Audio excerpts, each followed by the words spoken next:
In this video, we're going to talk about sound waves and the various properties of resonance. How do we calculate some of those things? Doppler effect, beat frequency, and things like that. All right, so now we're going to be talking about sound waves. And sound waves travel through the air. They are transverse waves. And what's happening in the air, it requires some physical medium for sound to travel. And so what ends up happening is as you are like if you're in deep space, there's no air, you can't make a sound. So the way the sound travels is your vocal cords, they sort of vibrate against the air, right? And that air hits the next piece of air and it hits the next air. It's like we're hitting the air. That's how, I don't know if you've ever seen like a speaker work. It literally works by just hitting the air at a right frequency and the right things to create sound, right? Because it's hitting the air molecules, and those molecules are then hitting the air, and they're bouncing around like this. It's not like the air from my voice is actually traveling all the way there. It's the wave. It's the air molecules here hit the next one, then they hit the next one, then they hit the next one. The air molecules kind of stay about the same location, right? Minus wind and stuff like that. But it primarily stays in the same location, but the wave can kind of travel. And that's kind of like what we've been doing with the previous waves. So we've been talking about how the medium, like the molecules or the spring or the rope, like it's not like the rope necessarily moves, but the wave can travel very far. And that's how a sound wave kind of works.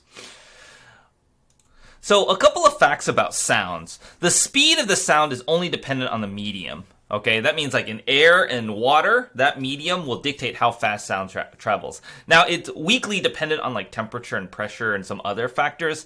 You usually don't really worry about that. Just talk about like how but it's the physical medium that dictates the speed of the sound. It's not how loud you make the sound. It's not the frequency you make the sound. It's not the wavelength of the sound. It's literally just the medium itself. So if you're in air, the velocity is going to be around 340 meters per second. If it's in water or a denser material, it's going to travel faster. So the medium dictates the velocity. But if it's traveling in the same medium, okay, like it's traveling through the air, it's going to travel at the same speed for the most part. There are some variations with temperature and pressure that I talked about, but for the most part, about the same speed in air. If it enters water, if we make sound, it's going to change its velocity. Now, when the sound travels through a different medium, okay, the frequency of the sound doesn't change. So if you think about this, if I think about our formula here, right, our speed related to wavelength and frequency. So what happens is the frequency stays fixed, even when it enters in a different material. So what ends up happening is that the velocity will change and the wavelength will change. So if it enters water, for example, it will move faster, and it goes faster because the wavelength increased, not because the frequency. The frequency of the wave is just dictated by when the wave was created. Okay? So the frequency doesn't change, but the wavelength or the velocity might change. There's a couple of terms in here also. Sometimes we say pitch. It refers to the frequency of the sound. And quality, this is another term. It refers to how different instruments can produce sound of the same frequency in the air, but they don't sound identical, and that's because the term we use is quality. Those are some qualitative terms. You probably may not need to use them very much, or they may not appear, but if you do see them, I want you to understand that those are just different ways we talk about some of those properties of sound. Okay, so let's look at an example. As sound travels from steel into air, how did the speed, frequency, wavelength of the sound of the wave change? Assume that sound travels faster in steel than in air. So what's going to happen is the speed, so the sound will slow down because the medium that we said here. So V is equal to lambda F. Okay, the frequency doesn't change. Because, as I said, as you enter in another medium, the frequency is not going to change. And then what happens is, if the velocity goes down and the frequency stays the same, what does that mean? The wavelength will decrease. Because that's how it has to slow down. So if we're going from steel into air, we're slowing down because it travels slower in air. And frequency doesn't change, wavelength will decrease just based on this equation here. Okay, now let's talk about resonance. Resonance is basically a standing wave for sound. That's why stringed instruments and like air instruments, like percussion instruments, if you guys play any know about any instruments, can produce different sounds, and they both use the idea of a standing wave. It's just a stringed instrument will use a string to make that sound, will cause the air to vibrate and make that sound. Whereas like an open air instrument, like a percussion or brass instrument, is going to primarily just use the air itself to make the sound. Now, there's a couple things. When we had a stringed instrument, when we were talking about strings, we said both points were fixed, right? So that we had nodes at both ends. In an air instrument, there's two things. We could have both ends open, right? And that's pretty common. Or you could have a closed on one end and open on the other side. And there's different instruments that like operate on those different principles. Now, here's the thing about the thing. If the end of the chamber is open, then what ends up happening, in order for the wave to fit in there, it has to be an antinode. Like it has to be like an amplitude. And if the end of the chamber is closed, then it has to be a node. It's like the stringed instrument. It's a fixed point there. So it's similar to standing waves on strings. The fundamental frequency is the lowest frequency can resonate. So here we have a one end open versus double open end tubes here. So let's take a look at this one.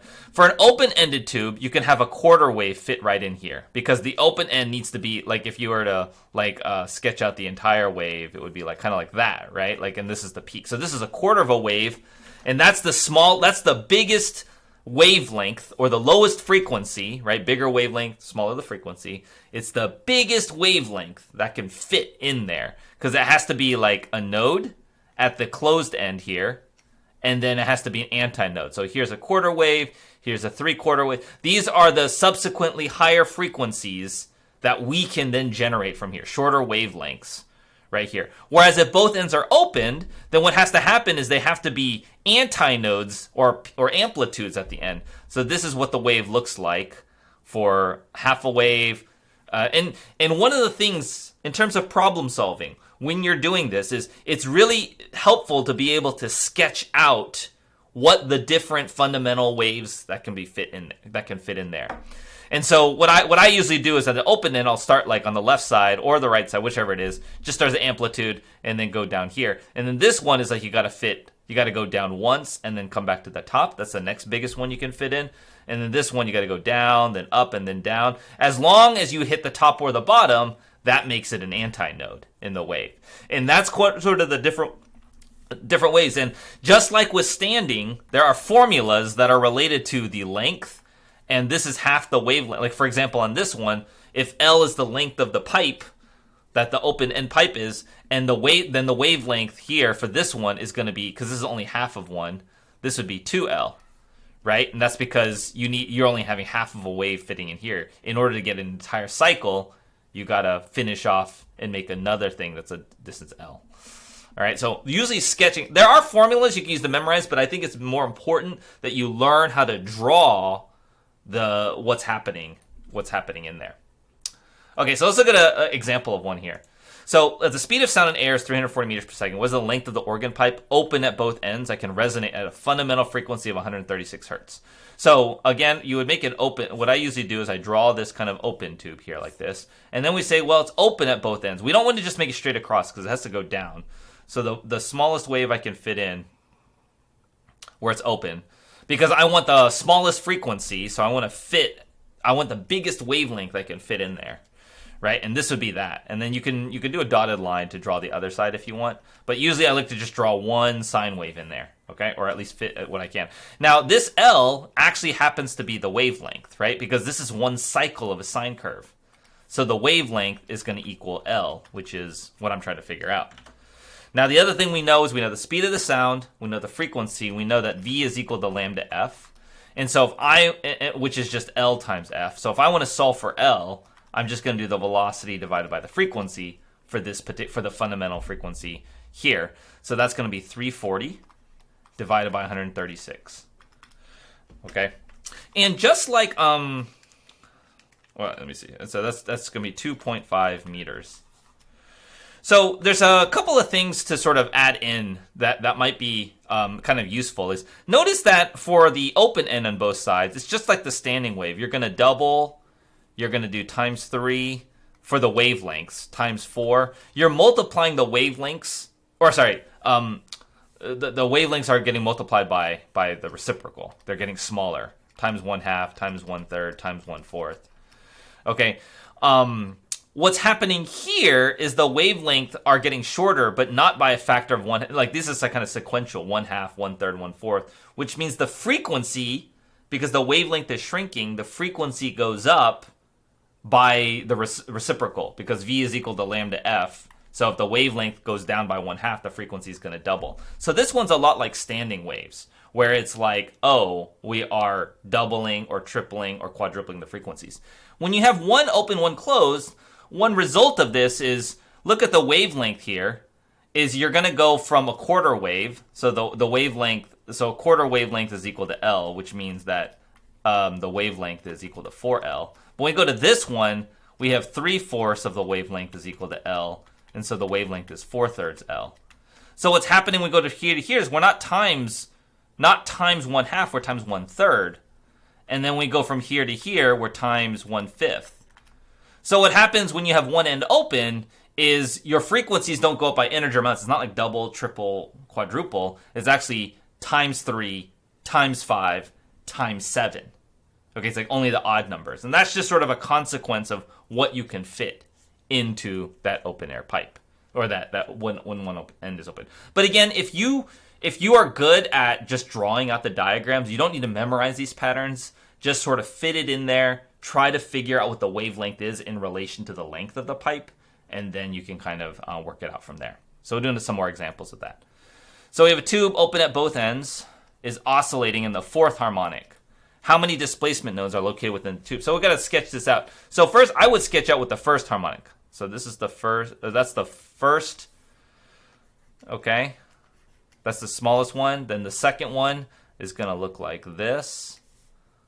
Okay, then what's the next thing I can fit into here is it needs to go down, then up, then down again. Okay, like that.